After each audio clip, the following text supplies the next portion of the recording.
I waited so long in between meals, the doctor said to my mother she didn't force something down me, my mouth would heal up. I wish it had done. You've been pampered all your life, that's your trouble. It's the mid-70s, and yet another School of Hard Knocks comic peddles a string of gags about poverty and deprivation and how grim it is up north. When you were a baby, you had talcum powder. I had to rough it. Oh, not again. I was known as Rawhide. In the hands of your bog-standard, run-of-the-cotton mill comedian, it's a scene that's practically exhausted. But in the mouth of Les Dawson, it was not only hilarious, it was poetry. Because not only was he one of the truly great comics, but hardship, he knew all about it. We lived in a road called Miracle Road. And the reason why it was called Miracle Road, if the houses stood, it was a miracle. To give you some idea of the way we lived, up to the age of 15, I thought knives and forks were jewellery. But my mother always did her best to give me something nourishing. I've known the times, right, when she's taken the bones from her corsets to give me something nourishing. He was born on February the 2nd, 1931, in Collyhurst, a part of Manchester yet to be singled out as ripe for redevelopment. The loft apartment conversions and pavement cafe bars serving croissant and latte are conspicuous by their absence. Yuppification isn't in Collyhurst's blood, and it wasn't in Les's either. Professor Geoffrey Richards, lecturer in cultural history at the University of Lancaster. He was a master of deadpan humour, and I think Lancashire deadpan humour developed as a way of dealing with poverty, unemployment and deprivation in the 30s and 40s. He'd had a very deprived childhood. He then became a star comparatively late on, and I think that deadpan humour, that gloom and doom, which had people in stitches, was rooted very much in the Depression. To no one's surprise, Les was no great shakes at school. He left at 14, having studiously avoided ever being called swat or teacher's pet, and having displayed a natural aptitude only in pulling stupid faces. Oh, and poetry. He loved poetry. Loved words and the rhythms and rhymes you could make with them. Not that it was of much use to him in his first jobs. No one would consider a working knowledge of the metaphysical poets to be essential for a draper at the co-op or an apprentice electrician. However, he did manage to secure a lowly position where his love of the English language counted for something. He became a cub reporter on the Bury Press. Move over, John Pilger. I went to cover the funeral of an alderman. I was only about 17, a cub reporter. And I had the stub of my pencil in my book, and I was going to be a Chapman pincher. I was going to make my name in journalism. I went to cover this guy's funeral, and I cribbed a piece from when Hindenburg's funeral. The clouds glowered down on the wet, or the tear-stained streets of Koblensk as a funeral courteous, so I did this in modern parlance, and I was so proud. It went about 550,000 words there. So proud of it. And I gave it to the sub-editor. He said, "What a load of crap." He lived and he died, that's all you need to know. So I lost interest then. So that was that then. Any further career moves were taken out of the young Dawson's hands when he reached the age of 17 and national service beckoned. After being demobbed, employment prospects looked bleak, so Les did what any resourceful back-alley rat-run street-fighting failed electrician would do. He went to Paris to become a writer. If you've ever seen the film The Rebel, where Tony Hancock takes up residence in a garret on the left bank to become an abstract artist, you'll get the picture. I believe the term is artistic pretensions. That, or delusions of adequacy. I was trying to write essays. Things like grimy hunged warehouses, clutching the skyline with dissipated profiles, gazing eyeless upon litter-pitted streets. You know, I was trying to write that sort of stuff, which is about as commercial, really, as trying to do Fiddler on the Roof in Iraq. Money didn't come easy. He was broke and had to supplement his income in other ways. I wandered down this Mont-sur-le-Prince, which is a small winding street off Odeon in Paris on the left bank. And I walked in, there was a beautiful piano there. I started playing it, so this madam came out. She's a big woman, you know, she looked sort of reddish dressed, a flat hat, and I thought it was a pillar box at first.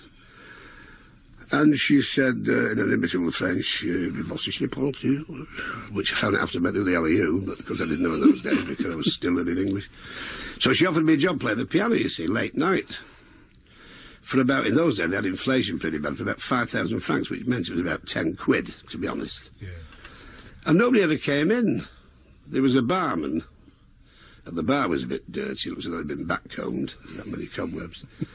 This filthy carpet, but this very nice piano, and this woman, Eva, who used to ply me with cheap wine, which was very nice. But nobody ever came in, and I realised I was a front for the brothel at the back. Having failed to become a celebrated existentialist, Les Dawson became the next best thing, a door-to-door salesman. But the days spent trudging the streets of Moss Side, flogging a few quids worth of vacuum cleaner to people who didn't have two halfpennies to rub together, were to prove time well spent for the future. Every salesman needs patter, and patter was what Les did best. He knew he could get laughs with his rubber face and tales of the backstreet lives of drunken henpecked husbands and their formidable beehived wives and hatchet-faced harridan mothers-in-law. He started to work the clubs. He got on opportunity knocks, but crucially, he wrote to the BBC. Former Beeb Light Entertainment producer Mike Craig. He wrote a letter to James Casey, the head of BBC Light Entertainment in Manchester, and Jim Casey rang me up one day and said, "Do you want to come and see a man called Les Dawson with me? He's working a club in Oldham." I said, "Yes, I've never heard of him." He said, "He was on opportunity knocks last week." "Oh," I said, "I didn't see it last week." "Well," he said, "I rather like the letter he's written to me." And he read it out. He said, "I recently returned from a tour of the African rainforests, appearing with Martha Haggerty's Romany Trombone Dwarfs. Jim Casey said, anybody who I've never heard of who can write stuff like that is worth seeing." Despite this vote of confidence, Les found it tough going. Jim Casey. The audiences didn't want him in the early days. They used to come to my office in Manchester and he'd say, "I'm packing it in, I'm going back to selling Hoovers." And I used to say, "Then, you are going to be a very big star." And he'd say, "But they paid me off on Monday night." And I'd say, "Yes, I know, but they didn't come to see you. And one day, when they're paying to see you, they will sit there and listen to your long stories and fall about. And at the moment, they just throw chairs at you. But it'll happen." And, of course, it did. Eventually. But if Les lost patience with the audience, he never lost faith in the language. He wrote and wrote and wrote, taking snapshots of life in the shadows of the gasometers and weaving them with rich vocabulary into surreal monologues peppered with masterful one-liners. Performing partner, Roy Barraclough. Les wrote most of his own material, certainly the stand-up stuff, the off-the-wall stuff, Les wrote himself. I think, looking back, I think he was very much ahead of his time. If we think in terms of 25 years ago, this sort of surreal sort of material was very, very new, and quite often it used to play to complete silence in the studio because the audience is like, what the hell's he on about, you know? And Les knew the origins and traditions of what made a great gag. He just took it that bit further. Jim Casey. He loved old English novels, and he would get a phrase from one, and he'd love it. And I remember him one day saying to me, "Listen to this, Jim, isn't this wonderful? I will render you hors de combat with a ball from my horse pistol." He said, "Now, isn't that fabulous? You know, I won't shoot you. I'm going to render you hors de combat." And so he always used these kind of phrases, and the fact that he had put them with ordinary everyday things, like the wife and the mother-in-law, that's what made him so different. And I just happened to glance at the night sky, and I marvelled at the myriads of stars glistening like pieces of quicksilver, thrown carelessly onto black velvet. In awe, I watched the waxen moon ride like an amber chariot across the zenith of the heavens, towards the ebon void of infinite space, wherein the tethered bulks of Jupiter and Mars hang forever festooned in their orbital majesty. And as I looked at all this, I thought, I must put a roof on this lavatory. That's the distilled essence of Dawson. The working-class gutter-snipe comedy interwoven with the dexterous wordplay of the cultured gentleman.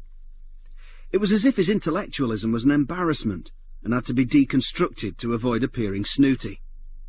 Well read he may very well have been, but a mother-in-law gag was never far away. I woke up panic-stricken. The wife was still asleep just like a baby with a big toe in her mouth. I I got out of bed, I went to the mother-in-law's bedroom. She didn't see me, she was listening to a record of Hitler's speeches. Professor Geoffrey Richards. When Les Dawson did mother-in-law jokes, he was, in a sense, sending up the convention. When other people do mother-in-law jokes, they do them seriously because they're using the mother-in-law as a kind of dragon. But I think he did it with a twinkle in his eye. I think he was saying, these are old-fashioned jokes, and I'm sending them up, and I'm sharing with you the fact that I'm sending them up. I think he had that extra subtle level to him. Well, she's too big for a bikini. I'm not saying she's fat, but she used to be a decoy for a whaling fleet. She's the only woman I know that gets her knickers on a prescription. She hasn't got elastic in her drawers, it's swish rail. He wasn't what you might call a feminist, wasn't Les? But he respected women. He understood their power and influence over the lives of mere men. Women, generally, are much better at controlling things than men are. I mean, really, the hand that rocks the cradle rules the world is still a great axiom, despite the fact that feminists say they're not getting a fair deal. Women are still very powerful, the most powerful. And they always take a centre point, like the mother-in-law is the centre of a family. Wives and all that. So I think most men hide behind the air of bravado. It's basically a defence mechanism, I think. Clever creatures, very clever. My wife is a very beautiful woman with a very interesting left eye. The right one keeps looking at it.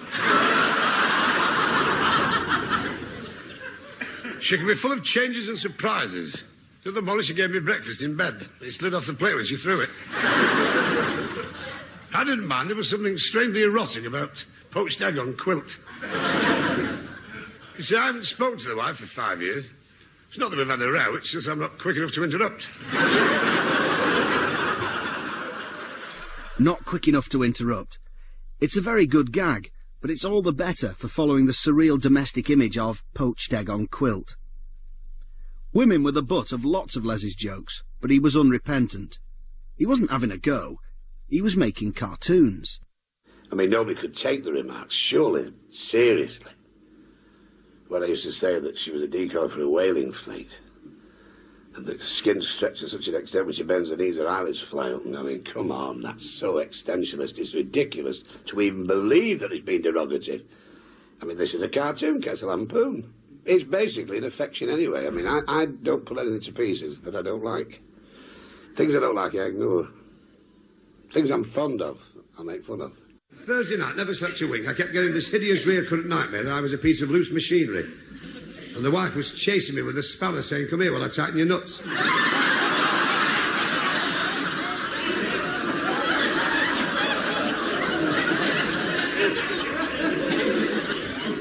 Now the wife's playing hell, she wants a new dress, and I wouldn't care, there's nothing wrong with the one she's got. All it needs is the sleeves shortening and the swastika's taken off. Throughout the 60s, Les was a fixture on the radio, on programmes such as Workers' Playtime and Midday Music Hall. But when the 70s arrived, you were either on the telly or you were nobody. Says Les hit the screens right at the start of the decade, and apart from anything else, gave Les the chance to develop one of the truly great comic partnerships, as he joined forces with Roy Radcliffe to create Sissy and Ada. Well, Sissy and Ada started about 25 years ago. We were working for Yorkshire Television at the time, doing the very first Says Les series. During the breaks in the studio, waiting for lighting, and Les and I used to go into this routine because Les was a great fan of Norman Evans, and indeed I was. So we used to go into this routine, and Les would say things like, "Ooh, do you know you get more light off a 40-watt Mazda?" And so on and so forth. And the producer at the time, a lovely man called Bill Hitchcock, said, that's a marvellous idea, why don't we do that as a sketch in the show in drag, you know? And we said, oh, come on, the public aren't ready to see us two in frocks, for God's sake. But he said, well, let's try it as a warm-up. And indeed, we did a couple of weeks doing it as a warm-up for the studio audience. And it went down so well that we decided to feature it as a sketch in the show. Here, let me freshen up your cup of tea, Ada, love. And do try a piece of my home-baked Wiltshire herbal flan. Thank you, Joe. It's very nice, this. Very spicy.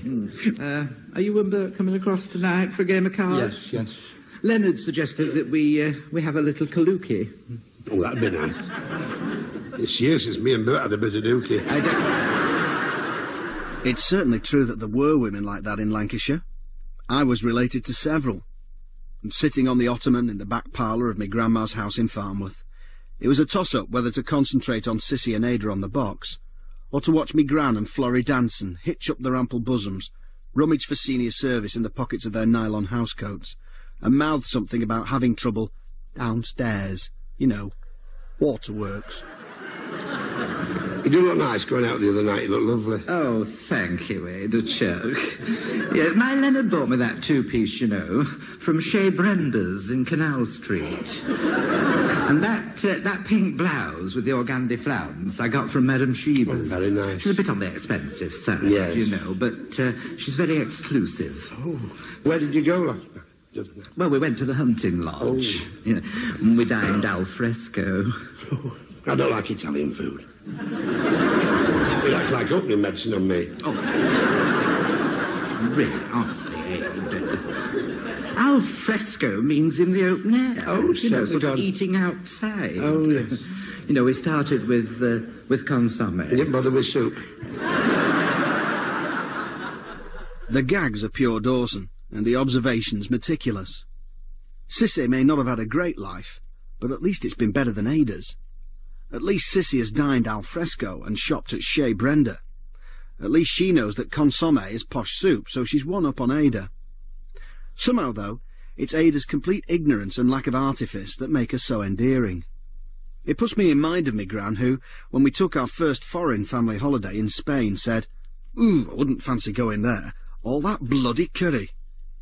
You loved her all the more for coming out with that, but you had to laugh. You had to laugh. Les's raison d'etre was to make me laugh, and he would go to any lengths to try and make me laugh on camera. He was quite mischievous, you see. I did a theatre season with him at Blackpool, and we did a Sissy and Ada routine in the show, set in a tea shop, where we had to have a cup of tea. He was pouring tea. And he used to withdraw from up his knicker leg a little hip flask, and he used to say, have a drop of this in your tea, Sissy, you'll enjoy it, you see. Every single performance, he used to find some terrible noxious liquid to put in this hip flask, ranging from like 100% vodka to herbal remedies and all sorts of foul things, which he made me drink, you see, and used to twinkle and hope that I would corpse, you see, but I very bravely used to go on with this routine and defy him. At one particular time I had terrible flu. So Les was very fond of a drop of scotch, you see. So he plied me with scotch and said, this will be good for you for the flu, you see. And I was sort of reeling with this scotch as I went on to do the second house. It came to the tea shop sketch. And in the cup he poured this red syrupy liquid. And I thought, what the hell's he got now? And it was Benylin. Well, the combination of the scotch and the Benylin, I mean, I was comatose. I couldn't make the finale because I couldn't negotiate the steps. So they had to pour me out of the theatre in a taxi. I had to leave my car and everything. He was quite wicked, quite wicked. Sloshed on whiskey as well. The parallels with my gran are uncanny.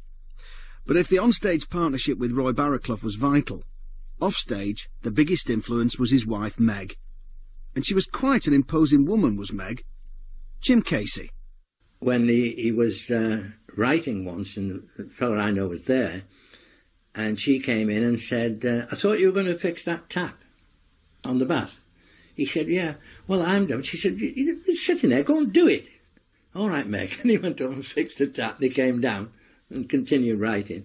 And then she came in and said, it's 4:15. Go and pick the kids up. Oh, all right. And off he went. And this fella couldn't believe it. Les and Meg raised 3 kids, and apart from being a wife, she was the inspiration behind lots of his material. She might have frightened him a bit, but she could also be quite dizzy. He once did a command show at Windsor Castle. Meg was allowed to go as a guest, he said, and afterwards, at the party afterwards, he said to his horror, he saw Meg talking to the Queen. and nodding furiously and pointing in various directions, you see, and they thought, oh my God, what is she saying? So afterwards they said, so you're talking to the Queen, what was she saying? Well, she said, I just asked her what the central heating was. And she said, I really don't know. And she said, well, you want to go on gas? She said, you want to get all those gaps under the doors filled in. She said, because you lose a lot of heat that way, you know, which was wonderful. Discussing central heating with the Queen? Pure Sissy and Ada. During the 80s, the Les Dawson Show was one of TV's top-rated programmes, featuring, as it did, Les's celebrated creation, the Roly-Polies. To all intents and purposes, Sissy and Ada in tap shoes. Beryl Cook meets Riverdance. In 1987, though, tragedy struck when Meg died after a 6-year battle with cancer. Les, devastated, dealt with it the only way he knew how. He drank, and smoked, and ate, and worked, and paid for it. After months of burning the candle at both ends, his kidneys packed up in 1985 whilst recording Blankety Blank. He survived, just. In 1989, though, to everyone's surprise, he got married again. To Tracy. To them, he was the sad old soak lusting after younger women. The press had a field day, but Les wasn't going to let the hacks spoil it. I mean, for a start, what it's got to do with other people, I just don't know. I mean, I don't believe this was, oh, well, you're in the public eye, you're private now, private life is my life. I found happiness again, which I didn't think I would. Nobody sets out forth one morning and says, I'm going to get married again. I didn't think it would happen, but it did. And I was grateful, and everybody's happy for us. And the press then turned in our favour. They realised there was no scandal attached to it, which I think they were trying to find, but there wasn't. Quite boring, really, you know. I mean, my press a full-bloody scandal might give me something to know, but there's no scandal. And as for Tracy, yes, he drank. Yes, he was fat. Yes, he had a face like a bag of spanners. But she could see beyond that. For her, he was a kind, caring man. He always had a lot of time for people. If we were working at the theatre and there'd be a young comic on the show, he'd leave the dressing room door open and say, I heard that gag tonight, you know, perhaps try it another way. He always had time, and he shared a lot. He always remembered how hard it was for him coming up in the business. I think with all walks of life, he had a lot of compassion, and I think that's why he was so loved and liked. And that was the whole point for Les. Just because you'd become famous, it didn't make you special. Just because you'd met the Queen, it didn't mean you couldn't talk about central heating. What he despised most were people who thought they were better than you. The sissies of this world. Dawson was forever with the Adas. The only thing I ever knew that made him angry was if somebody was talking down to somebody else, or was being big-headed, or in some way attacking somebody who couldn't really defend themselves, like a big star having a go at a smaller act, sort of thing. Now that would make him very angry. He would have a real go at them. But if he distrusted stardom, he wasn't above a bit of rock and roll behaviour. He was always late, and he was always on the whiskey. In fact, recording schedules had to be altered to curb his boozing time. Jim Casey. We used to record 2 shows at a time, and we started off rehearsing at 12:30, have a break for lunch, and then carry on rehearsing till 7. But in order to cut down the possible drinking time, we finished up meeting at 4 o'clock to rehearse 2 shows and do them at 8. And he still managed to get to the bar at 7 o'clock, and I had coming out at about 8:05 while I was doing the warm-up. And then he'd walk round the circle and sort of heckle me as he came in. And it never seemed to affect his performance. That was an incredible thing. Les loved to indulge. Perhaps it was his upbringing. If you didn't know where your next meal was coming from, it made sense to pig out while there was food on the table. If you were down to your last couple of quid, you may as well spend it on booze, because there was no telling when you'd be able to get tanked up again. The heart trouble kept recurring, though, and eventually even Les listened to the doctors. And of course he had a new family to think about. Tracy and Les had a daughter, Charlotte Emily, born in 1992. Les was besotted, but wouldn't live to see her first birthday. Yes, he'd stopped drinking. Yes, he'd stopped smoking. But he couldn't cure his real addiction. He couldn't stop working. He always used to think, gosh, I'll just do this last pantomime, or I'll just do this last summer show, because you never know, we might run out of money. I think he always felt, you know, the working class side of Les was, you know, it could come back tomorrow, we could lose everything, and I'll just do this last show. But I don't think it would have ever been his last. He would have always worked, really. Les Dawson suffered a fatal heart attack on June the 10th, 1993. Ironically, whilst visiting hospital for a routine checkup. If he'd been able to slow down, he might have been with us today, but that's academic. Les was never going to slow down. I just don't think Les could have ever given up. I mean, he talked about possibly directing pantos and producing them and concentrate on his writing, because he was a very successful writer.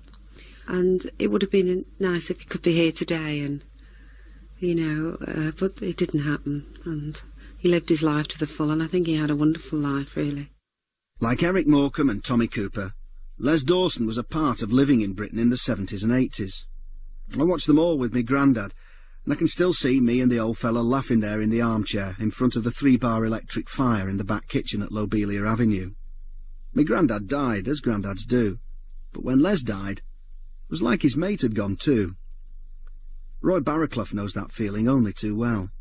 Every day I think about him. At some point of the day something happens where I think, oh God, Les would have loved that, or that reminds me of Les, or whatever, you know. And certainly now when I'm a great one for eavesdropping on conversations in cafes and on buses and things, and when I hear two women talking to each other on a bus, I think, oh God, that would have been lovely for Les and I, you know, for Sissy and Ada. He was a truly brilliant comedian, was Les Dawson, but he was more than that. He was a chronicler of life in the North.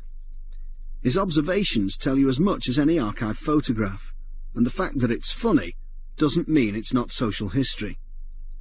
It might have to be embellished, but there's no rule against a joke telling the truth. I boarded the Grimes-Smith and vandalised Charabang with some trepidation. On the way, we lost several passengers. In Knutsford, 2 pensioners escaped dressed as Morris dancers. And one cut a hole in the rear of the coach and ran to phone the Good Samaritans. But to anybody who considers going abroad and is frightened because of the language problem, don't worry. We had no trouble. Nobody spoke to us. Adios, amigos!